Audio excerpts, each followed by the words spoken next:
Well, we're covering AFLW and also having a look at Karl's AFL Fantasy segment, and he's with me. He's our resident expert in all things AFLW, and he's been absolutely giving it to me all week, so I better welcome him to the microphone.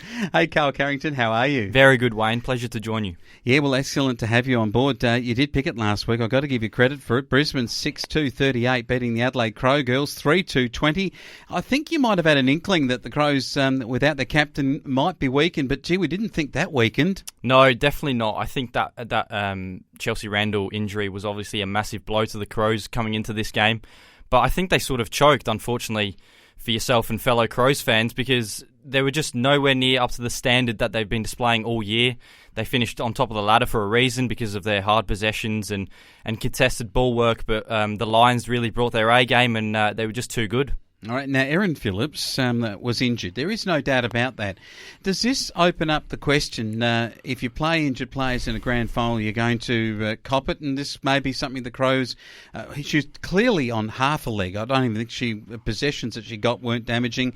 So for mine, I just felt like they made a mistake in even playing her. Yeah, I agree. It was interesting that they made a decision after the games to come out and say that she'd been struggling with this knee injury for 5 weeks, so for the majority of the final series, and she's obviously going in to have reconstructive surgery this Friday, I believe. So it was a massive blow for her not to be right for the finals and for the Crows. She was obviously a massive part in their previous premiership wins.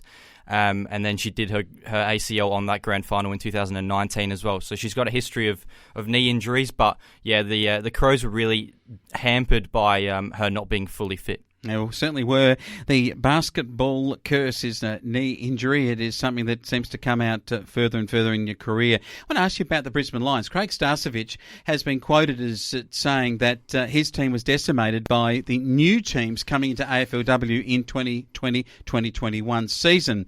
Now, his team was decimated by those new recruits coming in. This is in the backdrop of Jeff Kennett saying that he'd like Hawthorn to actually enter an AFLW team next year. Starcevich saying, we're going to be decimated.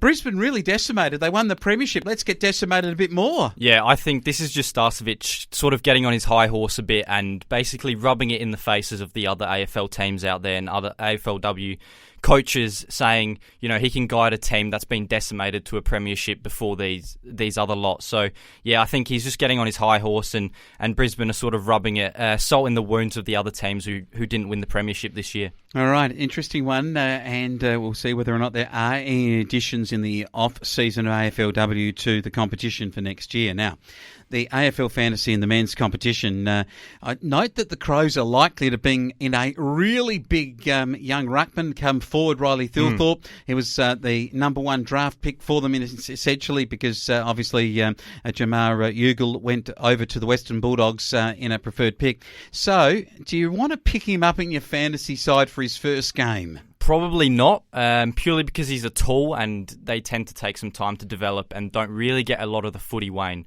So in AFL Fantasy, obviously, the key is for players to get a lot of possessions and a lot of touches of the ball in order to accumulate points. So Riley Thilthorpe probably doesn't fill that quota. It's a great story for him, obviously going number 2 in the draft and a fellow Adelaide High boy like myself. So I'm really pleased for him. So he should do well on his debut, but yeah, fantasy I'd be staying well clear. All right. Now, what are you going to stay clear of, and what are you going to pick this weekend, and how are you actually going, Karl? You made a bit of a comeback last week. Yeah, I tracked well last week.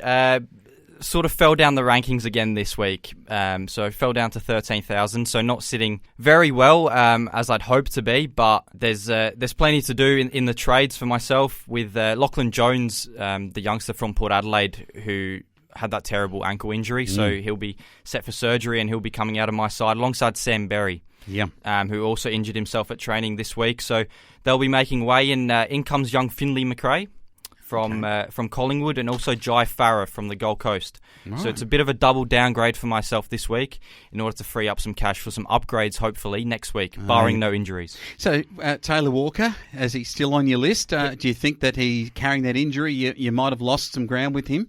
Yeah, I think he probably won't keep up to the expectations that many people brought him in for in terms of kicking bags of goals.